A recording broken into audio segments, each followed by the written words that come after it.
Spanish people using these type of tools for make the alkaline dyes. That's why it's very important. Okay, we know a little place. I really don't know if you know it, but you know the word's very small, maybe, why not?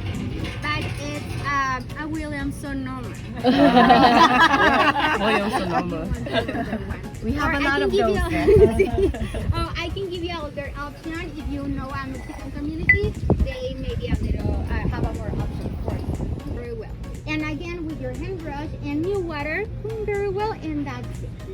So, familias, are you ready for continue with your salsas? Yes. Muy bien. Con permiso. So you need to know how to molcajete. Right now we're gonna make our salsa. This is a chile de árbol salsa. Have you heard that word before? Yes, chile de árbol is translated in English as chile from the tree, but you're not gonna find it like that in the store. You find it as chile de árbol. This is our chile de árbol. Chile de árbol is a chile that you find dry in the store. But this one, I wanted to be more, more crunchy. So I roast this on a griddle. Sorry, I don't know if I'm pronouncing that correctly. Sometimes when it sounds weird on my head, I'm like, even if I say it a lot of times. Well, I roast this in the griddle until it's a little bit brown, because this one, when it's dry, it's red. Until it's brown and it's crunchy. Also, we're gonna do our salsa with garlic. The garlic, I like to roast the garlic on the husk, because the garlic burns really easily. So the husk is gonna help you to protect the garlic.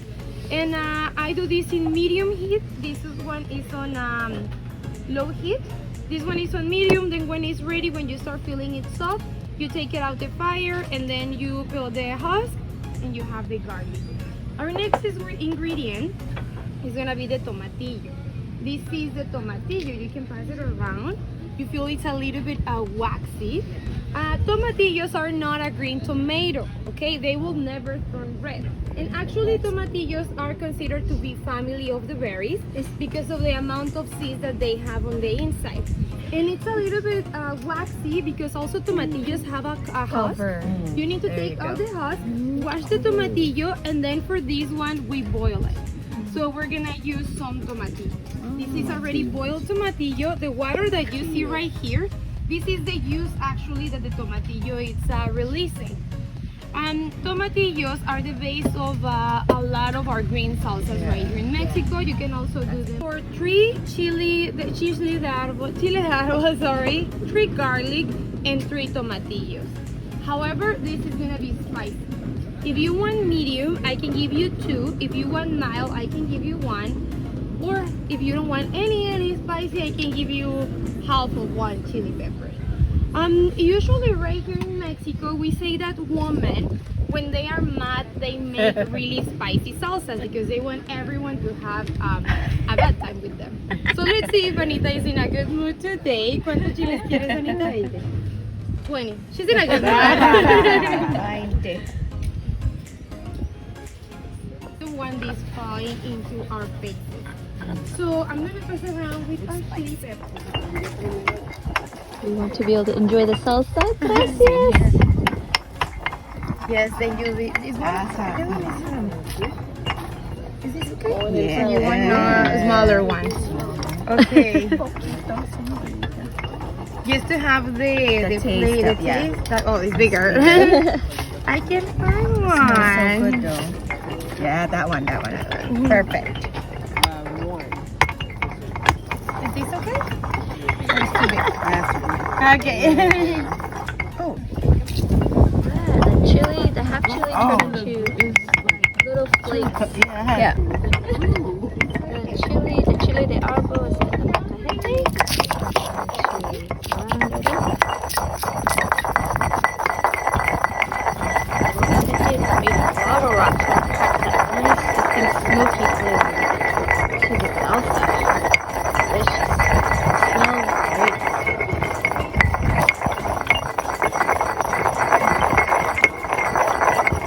Right, smells great, huh?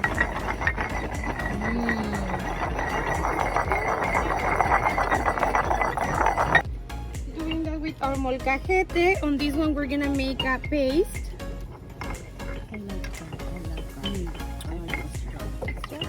Oh yeah, we could take some. May I get some extra too, please? Gracias.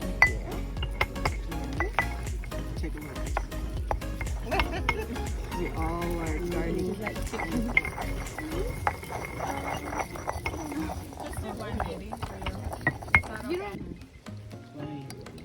Tomatillos. Tomatillos. Boiled ones? Yes. How long do you boil them? This one were like 20 minutes in the morning. We want to take them off the fire before they start opening, like breaking. Because then when they open on the water, you're gonna lose all of these juice. Yeah. You can leave them. These ones are not. Do you boil them in a lot of water then? Yes. Yeah, you need to put them at the same time with the water and then turn the fire on. How long does it take about? Once you turn the fire on, you leave it These on? ones were about 20 minutes in the morning. But this one is 20 minutes because we have really big tomatillos. When you have small tomatillos, sometimes it can be like 10 or 15 depending on the size of the tomatillo. And yeah, be careful, they're very juicy. This is why I help you break them.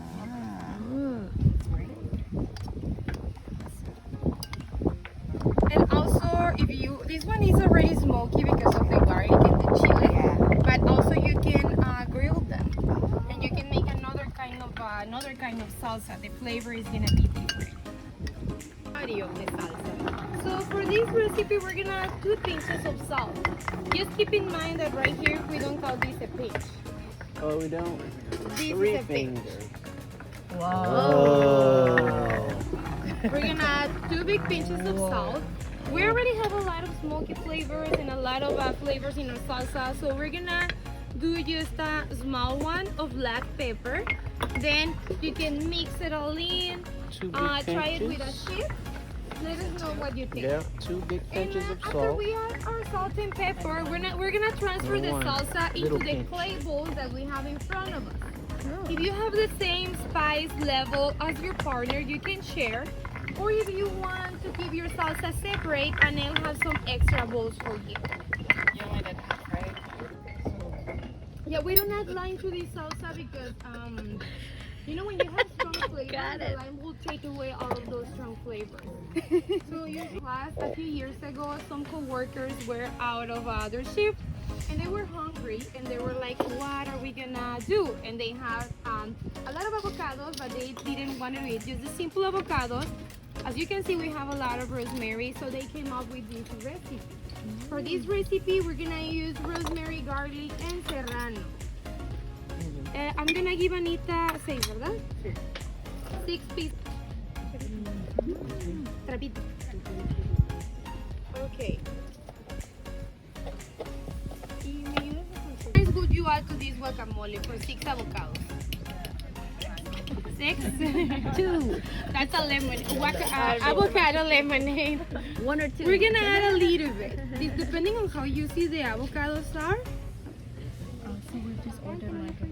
Pinches, we're gonna be trying the guacamole and measuring the salt, because also depending on how ripe the avocados are, the flavor changes. And 1 pinch of black pepper. She's gonna mix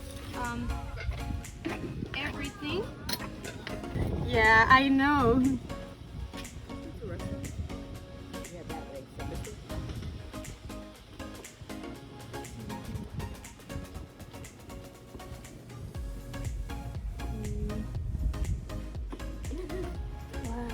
Beautiful. It is now instant. Yeah, beautiful. 3/4 of water because we want it to be thick. Then I have some sour cream right here. I'm gonna start adding the cream.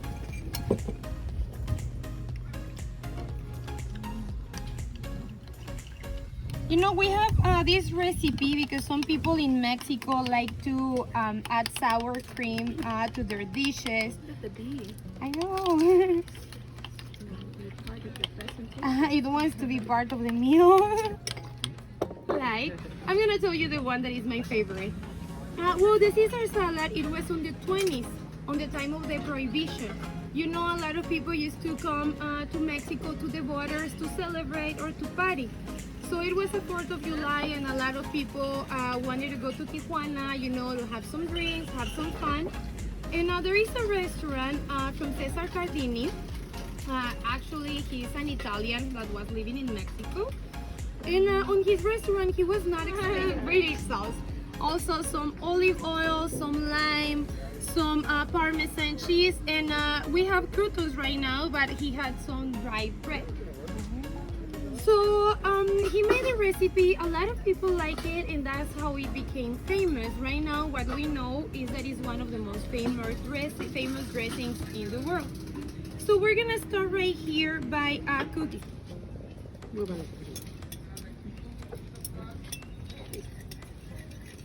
You know, you see the yolks, they're gonna start changing color when they begin to cook. We're cooking this with the lime. You know, the acidity of the lime is gonna cook our ingredients. And this is the same process that is used for ceviche. You know, you can cook shrimp and also fish with this. Just don't try to make any chicken ceviche, okay? See how the color changed? Yeah. And well, I'm gonna add the garlic.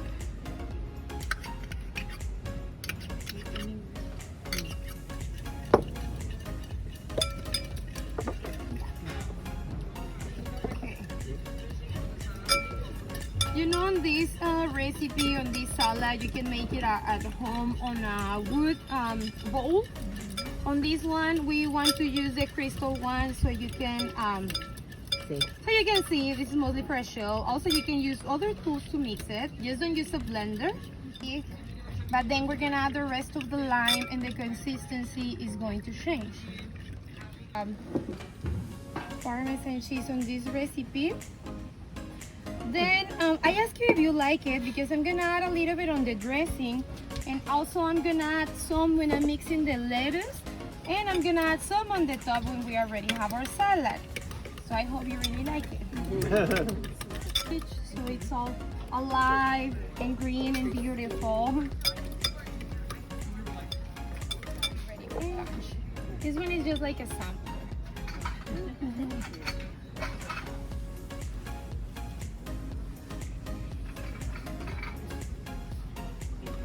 You're welcome. Perfecto, señorita. Muy bien. I've always wanted to learn how to make Caesar's dressing because that's my family's favorite salad. Here she is, the recipe, the salad dressing recipe by the cooking class. Thank you, universe. The universe have provided. This is the best tamale I've had. With the wild hibiscus, sour cream, rosemary, guacamole, and freshly made Caesar salad. It's also good Delicious.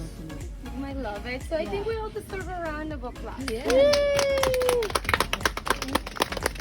Okay, we're gonna give you your recipe book. Right here you're gonna find everything that we made today. Also the farmeritas, so you can go home and practice. And I'll have the bill for the day. And once again, thank you so much, guys.